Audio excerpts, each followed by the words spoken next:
Ako si Yan at siya naman si Yuan. Isa akong ama at ito ang kwento namin.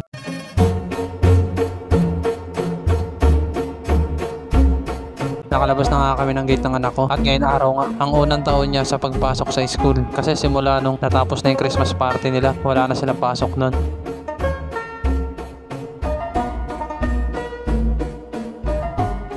Malapit na nga kami na anak ko sa kanto. Malapit lang pala yung school niya dito. Nasa kanto lang ng Labahita at isang ligo lang. Tapos malapit na yung school niya dun. Excited na nga ulit nung pumasok anak ko. Nandito na nga kami sa labas ng school at back to school na naman nga. At meron na nga nagtitinda ng ice cream dito. Kasamaan ko pala yan. Nandito na nga kami sa tindahan kasi bibilihan ko siya ng baon. Tuturo na nga siya. Kaso laro niyo tinuturo niya. Sabi ko mamaya na yun. Kaya pagkain na yung tinuro niya. Kaya kinuha ko na yung wallet ko para bayaran yung tinuro niya. Binayaran ko na yung tinuro niya. Pagtapos nga kinuha ko na yung baon niya. Binuksan ko yung tubig na nabili ko. Pagtapos nga nun uminom ako. Binawasan ko lang. Dami kasi. Baka mahirapan sa dalhin. Pagtapos yun, nilagay ko na sa bag niya yung baon niya. At sinarado ko na yung bag niya. Binigay ko na rin yung bag niya. At nilalagay ko na maayos yung bag niya. Tinatawag na yung section ng anak ko. Kaya niyaya ko na yung anak ko na pumunta sa gate. Baka kasi maiiwan siya. Naatid ko na ngayon ako sa gate. At sabi ko nga dumiretso lang siya kung nasaan yung teacher niya. Pero alam naman niya. Kaya nung nakita ko ng kasama niya ng teacher niya, lumabas na rin ako sa gate. At papasok na nga ako dito sa iskinita kung saan papunta sa amin. Susundin ko na lang siya mamaya. Paliko na nga ako na iskinita namin. Ako na lang magsusundo mamaya sa anak ko kasi wala naman akong tinda ngayon. 11:30 na nga kaya lumabas na ako sa gate namin. 2.5 oras na nga nakalipas kaya susundin ko na yung anak ko. Naglalakad na nga ako sa iskinita namin papunta sa school ng anak ko. Labasan na kasi.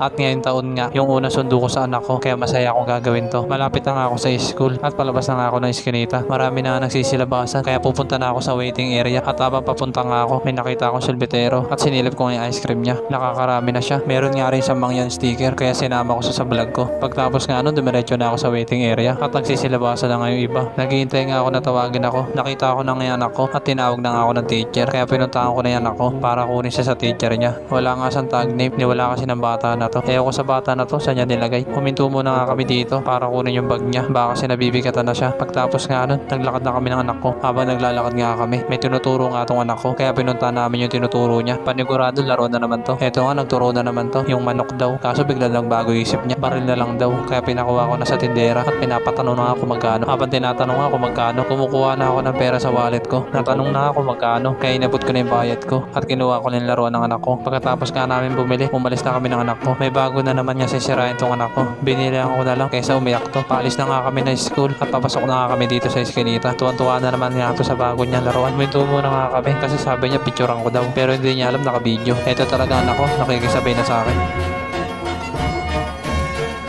Paliko na nga kami na anak ko sa iskinita namin at ngayong taon nga yung unang sundo ko sa anak ko. Kung nagustuhan mo pa na yung kwento namin mag-ama, pakilike naman sa share. Hanggang dito na lang. Salamat.